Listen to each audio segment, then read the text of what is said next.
Virginia in the national spotlight, from offshore drilling plans to a lawsuit over health care reform. Tonight, an editorial roundtable. This is What Matters.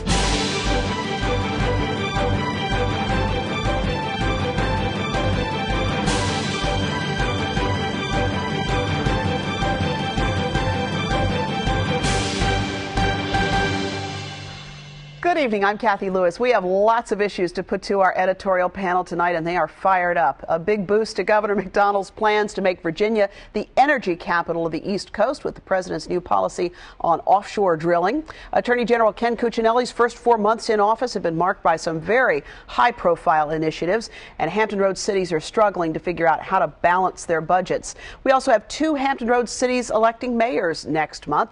Those are some of the issues we will put before our roundtable tonight. Joining us this week, Julian, political reporter with the Virginian-Pilot, along with the Pilot's editorial page editor, Don Luzzatto. And from the blogging community, we are very glad to be joined once again by Democratic blogger Vivian, Paige, and Republican blogger Brian Kirwin. Thanks to all of you for being with us tonight. Yeah. So much to talk about since just in the last couple of weeks. It's been pretty amazing. Let's start off with offshore drilling, because that was certainly a big announcement. The president saying, maybe we ought to take a look at this offshore drilling business. Well, Governor McDonnell certainly got some welcome news. He has hitched a piece of his transportation plan to future royalties from offshore drilling. And the President and Interior Secretary Ken Salazar said we're going to move forward with Lease Sale 220. But there are a couple of caveats in there, one of which is that they still want to do some environmental and seismic studies. They still want to hear what Wallops and what the Navy has to say, two government agencies that have some concerns about it. Salazar has acknowledged that a lot of the data about what resources may exist under the ocean floor is decades old. So there are still a lot of hurdles that need to be overcome before this goes anywhere. And then the other piece is that Virginia still has to be given the right to collect a portion of the royalties if any money is actually derived from the sale of these minerals. Which is a really interesting point that gets to the concept of revenue sharing, because it's one thing to say, this is what we'd like to do with it. You got to get your hands on the money to start with, if it ever comes out of the ground. Right, and we were excited. We kind of were excited about the Democratic blogging community getting so angry with what the heck is Obama doing. But we kind of liked that he joined the step, and we kind of liked that Beach Republicans were really excited because our 2 freshman delegates, Ron Villanueva and Chris Stolley, had major legislation passed about offshore drilling, establishing the policy of the Commonwealth to advocate it and to divide up the revenues. And those are two freshman delegates. And they got it through a Democratic Senate. Not everything was easy, but they got the votes and sent it to McDonnell's desk. So there were some victories to be had. But So Vivian, is this another example of the president not acting like a Democrat? No, I think that he did upset a lot of folks. But let's, just like Julian said, don't put the cart before the horse here. We don't know what's down there. We don't know how much is down there. We don't know if the Navy's going to sign off on it. But at the end of the day, the last thing we don't know is whether Virginia's going to see a single dime from it. Yeah, so that's the big key. This is a terrific deal for the federal government and a really rotten deal for Virginia. I mean, we have, not only is the map that allocates offshore territory, not only does it shortchange Virginia by pretty astonishing amounts, but there's no structure in place for us to receive one thin dime from this. Our best hope right now is jobs, and because we've endorsed drilling, we've lost our ability to negotiate for a better deal. So, you know, if I'm Washington and I'm looking for revenue everywhere I can, and you've got a state saying, come drill here, that's a deal I'm going to take. And of course, it sounds like Senators Warner and Webb are very concerned about that as well and trying to navigate that conversation. In fact, we had a meeting with Congressman Nye yesterday, and they're all focusing on this. But you know, once you've made the deal, it's like if I agree to sell you my house and then you tell me what you're going to pay me for it.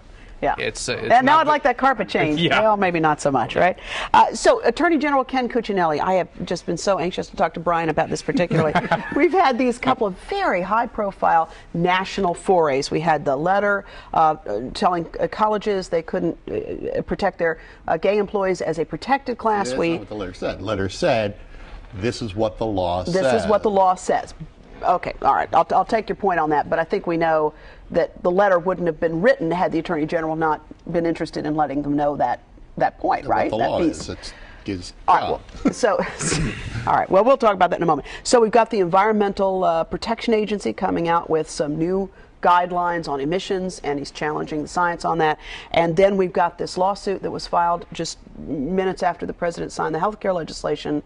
A little different than some of the other attorneys general's objections to it because of the Virginia law that had been passed in the General Assembly. And actually, it's kind of fun because Ken Cuccinells keeps hitting home runs here. If you polled those issues, he'd be on the positive side of it, and he got 60% of the vote. He says that more than any attorney general in history, he likes to say. Yeah. I mean, he's coming off a nice little wave, and he has a nice little run. He had more impact than he ever thought he would, because the whole demon pass strategy got ditched, which is what his first lawsuit was going to be about. So they canned that and let him and move forward without it, and they still got the vote. But there is this constitutional issue to be decided. Can the federal government tell you as a citizen, you must buy this private insurance? When the state has already and when the state has already passed a law saying we're not in that game. Line in the sand. So it's interesting he filed it. It's going to be interesting to see if he has standing, because that law does not kick in effect till 2014. A court may say, "Oh, interesting, yeah." You know, come back when you can show cause of damage. Right. So. Or a court may also say, if you are an insured individual, you don't have standing because you're not someone who would be impacted by this legislation. The court may say that for a true plaintiff to arise in this case, it would need to be a citizen who is uninsured, who would be captured by this mandate and potentially penalized. So that's something to consider as well. But the existence of Virginia's statute exempting state residents from the federal mandate would seem to give the Attorney General a little bit more of a leg to stand on than, say, the Attorney General from Florida and the other states that have joined them, where they don't, other than Idaho, they don't have exemption statutes on the books. They're basically just saying, we think this is an overreach of the Commerce Clause. Congress, you don't have the power to do this. So the other interesting element of this is this whole business of how much this is costing, because right after it was filed, there was an uproar in the Democratic community, Vivian, because people were saying how much time and energy is going into this process. And the Attorney General says $350, it's all it costs to file. That was the most ridiculous thing I think I've ever seen, him saying it costs $350, as if the lawyers are working for free. The truth is that there's not a law firm in this whole country where the lawyers are not billing by the hour, are not being paid by the hour. Therefore, for him to say that the time that the lawyers spent on doing this lawsuit was not a part of it just draws another line. He wants to say it's just a fee. Oh, so you're telling me that we don't have costs associated with them filing them? Shouldn't they be working on something else? If they were working on something else, if they were working on consumer protection issues, for example, which is one of his things that he wanted to bring that whole agency under the Attorney General's office. Well, maybe you don't have time to do that because you're too busy chasing windmills, looking at the EPA when our own organization here in Virginia, and I forgot the name of it, has said that you are our lawyer and we disagree with you suing the EPA. Okay, so maybe there's another lawsuit he doesn't have standing in. Cuccinells is exactly what we thought we were getting. And he will say that too. He has said that. He told us, he said, I didn't advertise myself any differently. I used the same word that Vivian used, ridiculous. I laughed. I'm amazed that Democrats finally found government spending they don't like. This is the first time I've heard them complain that government is spending too much money on something. It took Cuccinells filing a lawsuit as an Attorney General to defend a law that the General Assembly passed. But is there a point, though? At that time, when he talked about filing the lawsuit, number one, it wasn't even the law in Virginia. So for him to he preemptively actually made the case that he was going to file this lawsuit no matter what. It wasn't signed into law by Bob McDonnell until after. So part of the problem is that we have a guy that's making headlines because he is doing what he said he was going to do. I mean, those of us who were paying attention, a lot of folks were paying attention. We knew what we were getting when we got Ken Cuccinells. He's not sane. So he's going to go and do what he wants to do, and that's all it is to it. Is there a point, though, about this business of it certainly is costing lawyers time to do this, and is it a lost opportunity for whatever else she could be. I mean, I think about these poor people with Chinese drywall, and I have a note about that at the end of the program.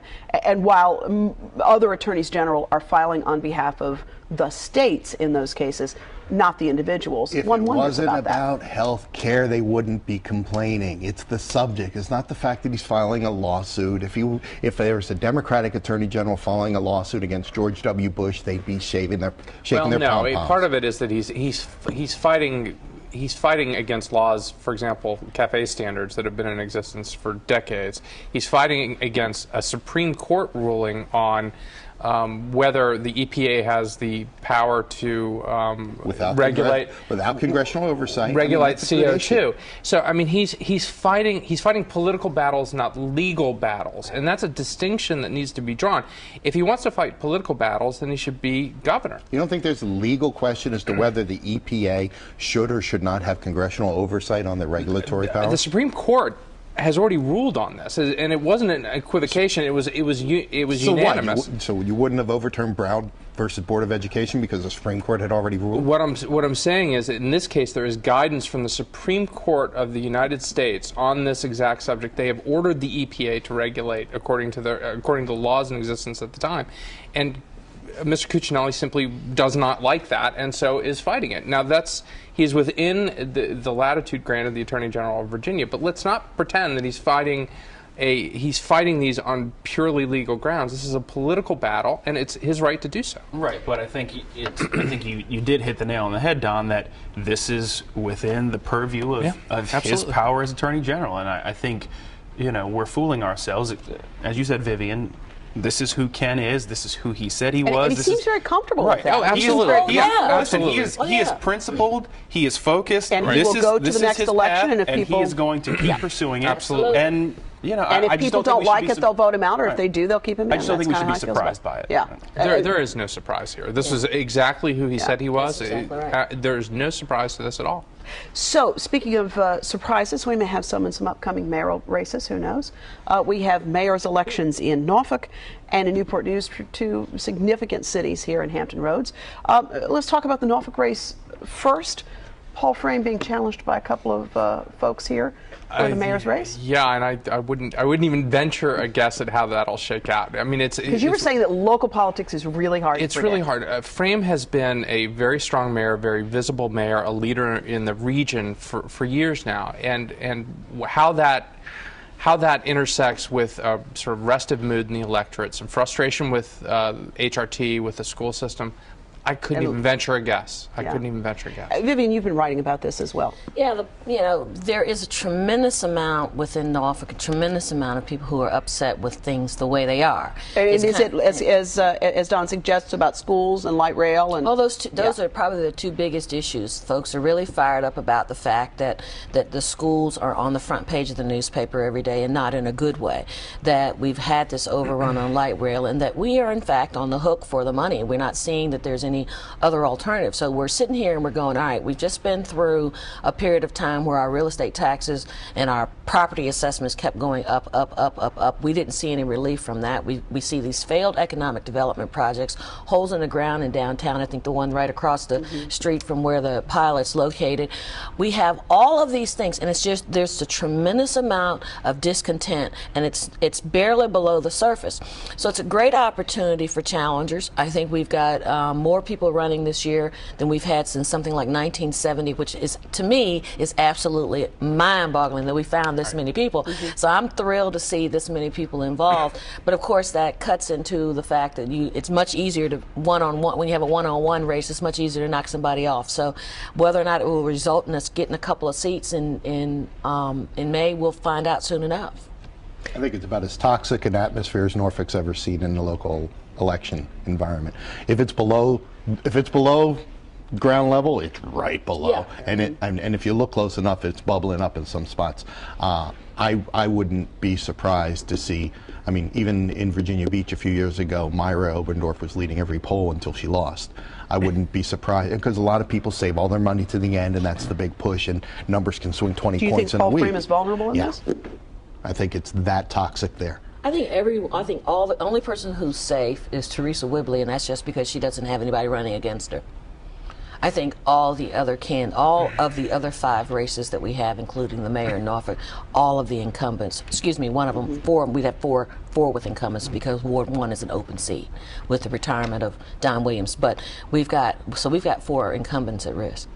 So speaking of retirements, Joe Frank retiring in Newport News after a long, long time as mayor and is so long in the public life of that community. We have 2 candidates in that race. What are the issues in Newport News, and what do you hear that people are worried about and worked up about? Now, Brian talked about how earlier we were talking about how local races really aren't partisan.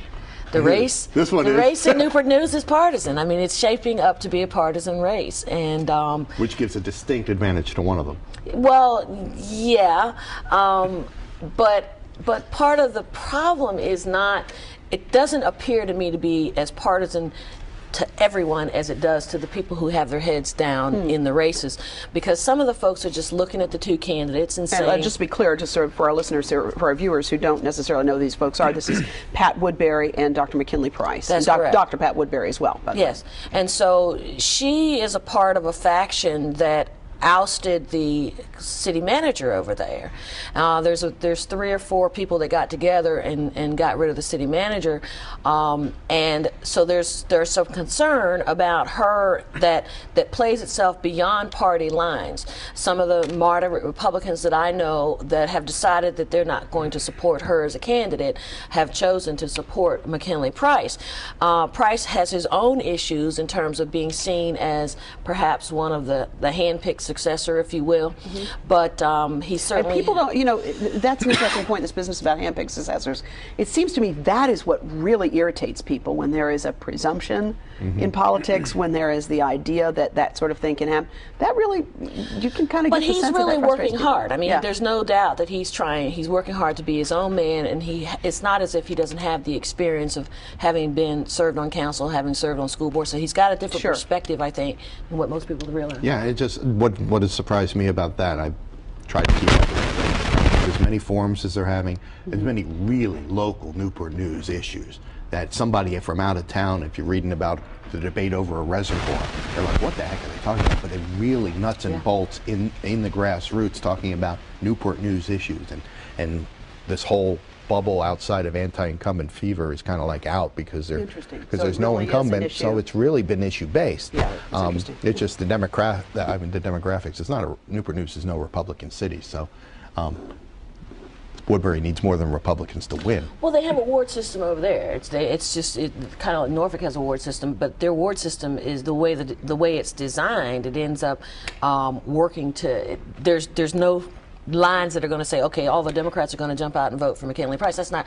I don't think that's the thing. I think just like any other local race, you have an issue of turnout. You have to figure out how to push the electorate to get involved in the local level. But Brian's right. There have been nothing but conversations about local issues in Newport News.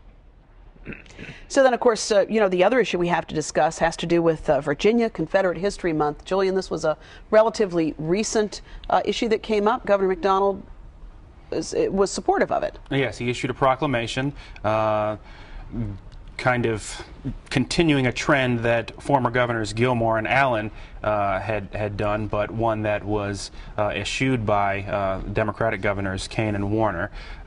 He did it at the request of some Confederate heritage organizations.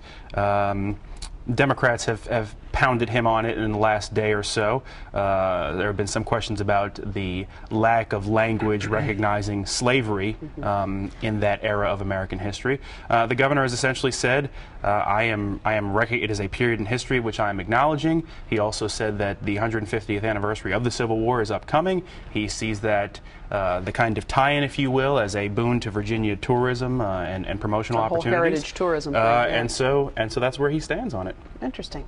Well, before we wrap up, I know that all of you have thought about and talked about, and we've certainly talked on and off camera about this, this issue of the tone and tenor of the debate that we have in public life these days, and the whole issue of how we're getting at this. There has been so much vitriol all over the place in our public debate, certainly even beyond that, some threatening language and some threats against lawmakers for votes that they may have taken. So, I wonder about this. What is this saying about where we are?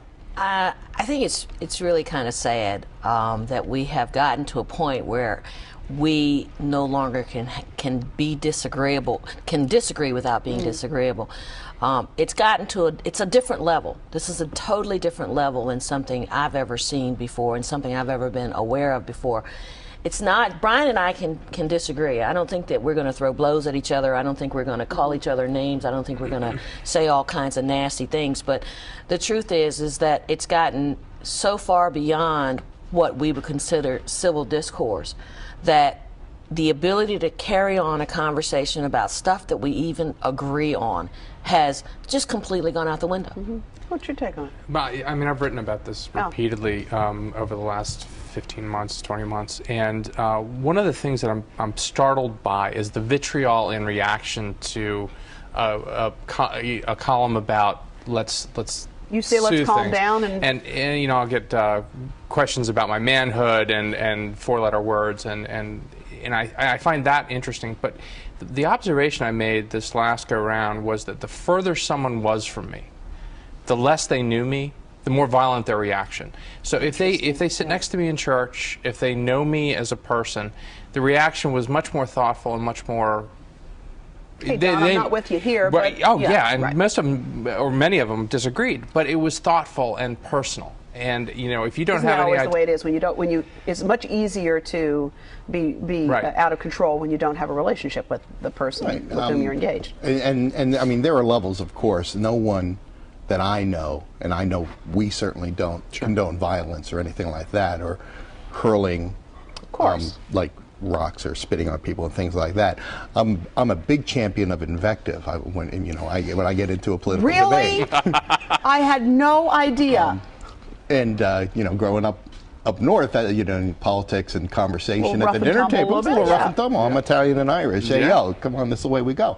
But you got to watch it cross the line and say, you know, at some point, are you being counter to your argument? Yeah. And sometimes. So how do we get hold of this? Because I think we're at an interesting moment where we have to change the tone and tenor of the conversation. I just don't know how we do it. Some people, it's interesting because some critics would say it has to do with the fact that, you know, we have on both sides, the left and the right, you know, these kind of shrill talking heads, and that's what cable news has become, and so that kind of fosters this attitude that it's okay. But Brian and I were talking about this in the green room.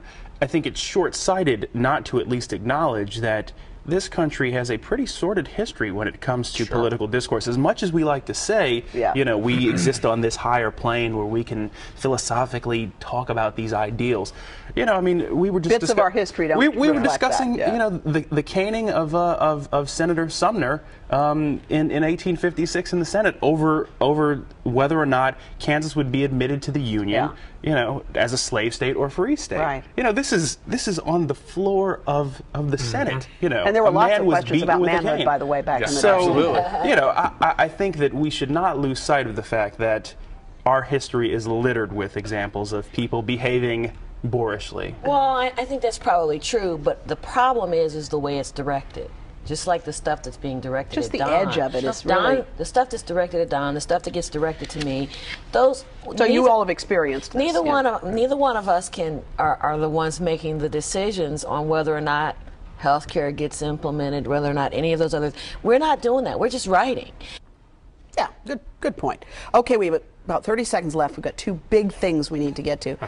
Griffin, College of William and Mary grad, love it or hate it, the new mascot. Well, I was behind the Wren, and all I can say is that only my alma mater would have a mythical creature as its mascot. So. A friend of mine called and said, are we at the University of Hufflepuffle? What's going on here? And big news on the stage for you, Brian Kirwin. The Sound of Music at the Sandler Center starting April 16th. What role do you play? I play Herr Zeller, the head Nazi. Which I guess will make me from the Hard Reich. You can't make this stuff up, folks. You cannot make this stuff up. On the musical theater stage. All right. So that's going to be April 16th, 17th, and 18th at the Sandler Center, sandlercenter.org. We'll be back in a moment with a final thought.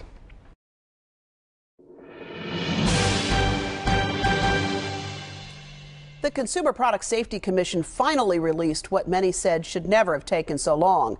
Its determination that homeowners with Chinese drywall have to gut their homes to get rid of its effects.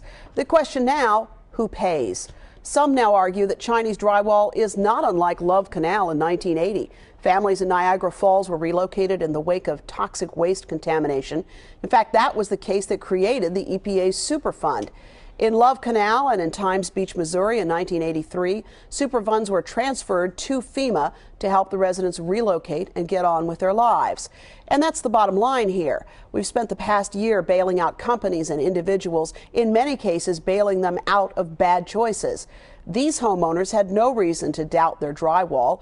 They weren't taking the cheap way out or building homes beyond their means. Many are first-time homeowners, and in Florida, thousands are retirees on fixed incomes. Here in Hampton Roads, though, there's another wrinkle. A fair number of these homeowners are military members with security clearances. Now, if this mess results in bankruptcy, those military members could lose those clearances and their opportunities for advancement, which would make a tragic situation catastrophic. While the Attorney General is headed to federal court, he could drop off a suit against the Chinese government, just for good measure, but it will have no effect on the lives of the people living with Chinese drywall. What will have an effect is getting these people out of these homes while they're gutted and rebuilt. We did it for people who chose to return to the earthen bowl that is New Orleans. Maybe we should consider doing it for people who were just as devastated by a storm they had no way to predict. Well, there are a number of ways that you can reach us here at What Matters to let us know what you're thinking. Our website is whatmatters.tv. You can watch this program and any of our past ones as well. Drop us an email, join us on Facebook, sign up for our weekly e-bit. We'll be glad to let you know what we're working on in the weeks ahead. For more local talk, I hope you'll join us on the radio dial for Hearsay on WHRV 89.5, weekdays at noon. Thanks for watching. We'll see you next week for another look at What Matters.